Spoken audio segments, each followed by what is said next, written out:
Hi, I'm Reverend Sarah Skachko, and this is Things Unitarian Universalists Should Know. Today our guest is the Reverend Christian Schmidt. Reverend Christian is the founder of Chalice Tax, a firm specializing in clergy tax issues. He's also the interim minister at Mount Vernon Unitarian Church in Alexandria, Virginia. So Reverend Christian, what's one thing you wish all Unitarians knew? I wish they understood taxes, and including how sort of regressive our system is.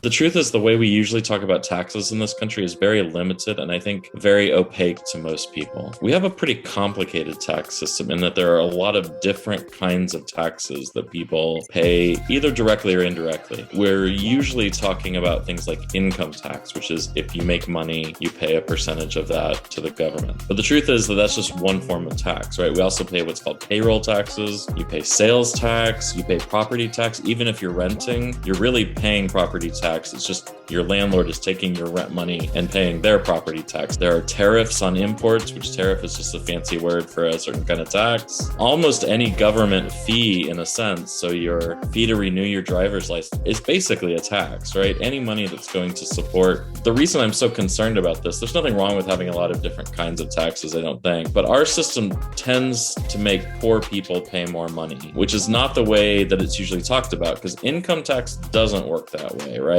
Income tax, poor people pay at lower rates than very wealthy people. But almost all other taxes disproportionately affect poor and middle income people. Sales taxes, you pay the same percentage whether you're very wealthy or very poor, but poor people spend most of their money on things that sales tax apply to. I didn't even mention capital gains taxes. In a sense, it's another kind of income tax, but it's a very special kind of one. So when you sell something valuable, often stock or real estate or expensive art, you have to pay tax on the income you make from that. For most middle income and poor people, this doesn't really apply. But very wealthy people, this applies a lot, right? And capital gains taxes are at much lower rate than income tax. So if you go work out in your job and make $100,000, you're paying tax on all of that. But if you sell $100,000 worth of stock, the first part of that isn't taxed at all. And even once it does start to be taxed, it's taxed at a lower rate than income would be at that.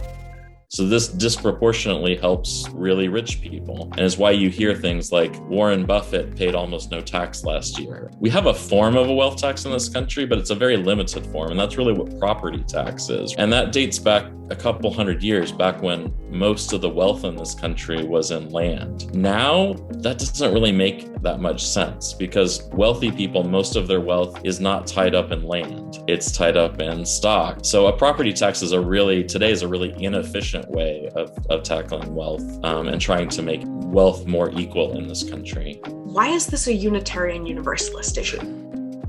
Well, it ties directly to a lot of things that we really care a lot about. Wealth inequality, oppression. Our tax system is actually pretty oppressive, especially to poor people, but certainly to middle income people too.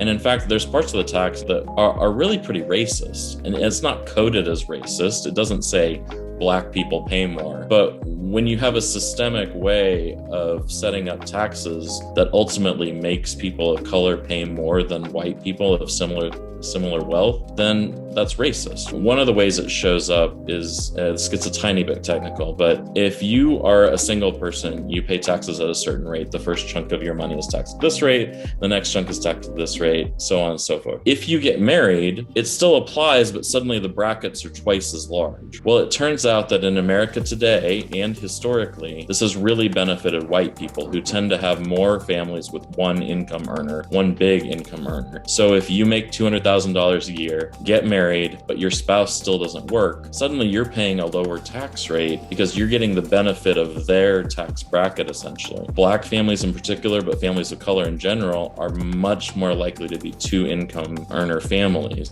So they don't really get the benefit of that, right? They're already being taxed at that rate because both of them are earning equally. I realize that's a little technical, but the bottom line is that's fascinating. It hurts families of color, essentially, disproportionately. I imagine there's not a simple answer to this, but Reverend Christian, how do we fix this? Yeah, well, I think knowledge is the first thing, is to talk about our tax system holistically, because a lot of times I hear, oh, poor people don't pay taxes, which nothing could be further from the truth. Even if you're not making enough income that you're paying income tax, you're almost certainly paying payroll tax. You're absolutely paying sales tax. And like I said, you're paying property tax, whether you're paying it or your landlord is paying it, but ultimately you're paying it. And then talk about effective tax rates, which again gets a little technical. But if you're a poor person, you might be spending 20, 30, 40% of what you earn in taxes ultimately. Whereas if you're a much wealthier person, that percentage can actually go down to, 10% or less. And that's not even loopholes per se. That's actually how the system works.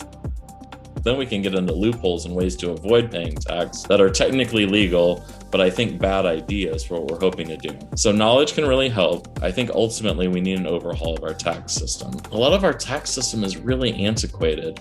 Capital gains tax was set up about 100 years ago when the system of how wealth is held and made was quite different in this country. Property tax, as I said, is a relic really of the Middle Ages. I think a wealth tax, like has been proposed, makes a lot of sense. We're talking about 2% of the wealth of billionaires, would make a huge difference in our economy and virtually no difference for those billionaires. I haven't even talked about the estate tax, or it's sometimes pejoratively called the death tax. Please do.